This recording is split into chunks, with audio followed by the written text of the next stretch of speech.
హైదరాబాద్ విజయవాడ జాతీయ రహదారిపై వాహనాల రద్దీ కొనసాగుతోంది. సంక్రాంతి పండుగ కావడంతో నగరవాసులు సొంతూళ్లకు వెళ్తున్నారు.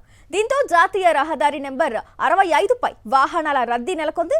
జాతీయ రహదారిపై కంటిన్యూగా వాహనాలు వెళ్తున్నాయి. నిన్నటితో పోలిస్తే విజయవాడ వైపు ట్రాఫిక్ మరింత పెరిగింది. హైదరాబాద్ విజయవాడ జాతీయ రహదారిపై వాహనాల రద్దీ కొనసాగుతోంది. సంక్రాంతి పండుగ కావడంతో నగరవాసులు సొంతూళ్లకు వెళ్తున్నారు. దీంతో జాతీయ రహదారి నెంబర్ 65పై వాహనాల రద్దీ నెలకొంది. జాతీయ రహదారిపై కంటిన్యూగా వాహనాలు వెళ్తున్నాయి. నిన్నటితో పోలిస్తే విజయవాడ వైపు ట్రాఫిక్ పెరిగింది. అంశానికి సంబంధించి పూర్తి డీటెయిల్స్ మా కరెస్పాండెంట్ అశోక్ లైవ్ ద్వారా అందిస్తారు. అశోక్, పూర్తి డీటెయిల్స్ ఏంటి అశోక్?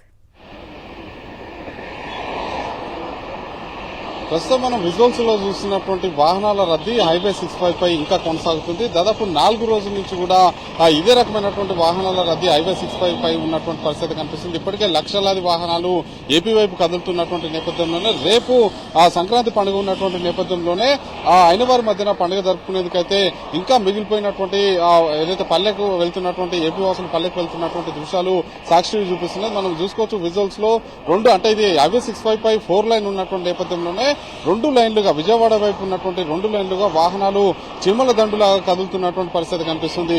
చీమలు ఏ విధంగా అయితే బారులు తీరుతాయో అదే రకమైనటువంటి బారులు ప్రస్తుతం అయితే వాహనాలు తీరినటువంటి పరిస్థితి. ఒకవైపు కార్లు, ఆటోలు, బస్సులతో పాటు ద్విచక్ర వాహనాల మీద కూడా సుదూర ప్రాంతాలైనటువంటి రాజమండ్రితో పాటు వైజాగ్ కావచ్చు, పిఠాపురం లాంటి ప్రాంతాలకు కూడా బయలుదేరుతున్నామని చెప్పేసి కూడా ద్విచక్ర వాహనదారులు కూడా చెప్తున్నటువంటి పరిస్థితి. ప్రధానంగా చూసుకున్నట్లయితే ఇప్పటికే దాదాపు 5 లక్షలకు పైగా వాహనాలు కూడా ఏపీ వైపు పరుగులు పెట్టినటువంటి పరిస్థితి ఉంది. దాదాపు ఈ రోజు లెక్క చూసుకున్నట్లయితే అది 6 లక్షలకు మించి ఉండేటువంటి అవకాశం అయితే కనిపిస్తుంది. ప్రస్తుతం అయితే హైవే 65 పై వాహనాలు అయితే విపరీతంగా వెళ్తున్నటువంటి పరిస్థితి ఉంది. మరోవైపు చూసుకున్నట్లయితే సాయంత్రం అర్ధరాత్రి 12 గంటలు తర్వాత ఏపీ వైపు కదిలినటువంటి వాహనాల సంఖ్య దాదాపు 6 లక్షల పైన ఉండేటువంటి అవకాశం అయితే ఉంది.